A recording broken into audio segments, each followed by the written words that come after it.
Good evening, I'm Clarice Tinsley. A man is accused of driving drunk and killing 2 people following a crash in Dallas.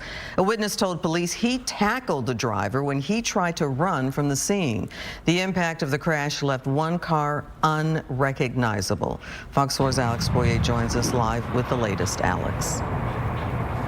Hi, Clarice. And a neighbor we spoke to who lives several blocks away from the crash site said that the crash was so loud she heard it inside of her home. We know that sadly 2 people are dead, and as you mentioned, the suspect remains in jail here behind me, thanks to a witness who stepped in to keep him from running away.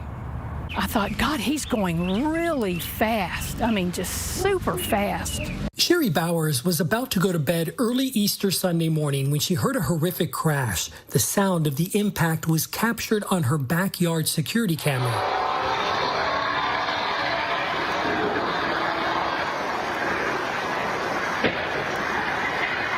Bowers, who asked that we not show her face, later found out it was this deadly wreck she had heard near the intersection of Military Parkway and North Jim Miller Road, located in the Pleasant Grove neighborhood of Dallas. I just started to go to sleep, and then all of a sudden, boom, and it was exactly 1:57:05 in the morning when he hit.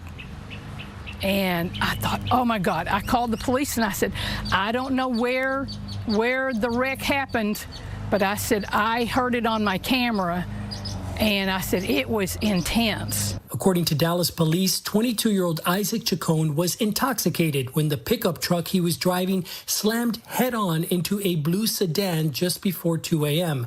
One occupant of the sedan died at the scene, and the second victim died at an area hospital. The Dallas medical examiner identified one of the victims as 51-year-old Adrian Marshall. That is incredible. The car, and I said, what am I seeing here? And then I realized it was the top of the car on the hood or something.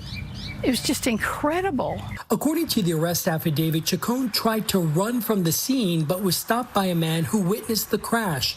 We were able to reach that witness on social media. He told us he saw the crash. He said when he saw Chacon hop out of his truck and start to run, he followed him in his car, then on foot when he tackled him and held him down until police arrived. Bowers is grateful to the Good Samaritan who stepped in. That was noble of him to pin him down, because he needs to, be accountable for what he did.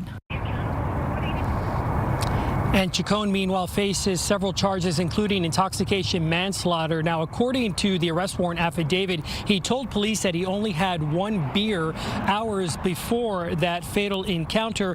Still, he refused to provide a voluntary breath or blood sample, so a warrant was issued to get a blood draw, and those results are currently pending. Clarice. Alex, thank you.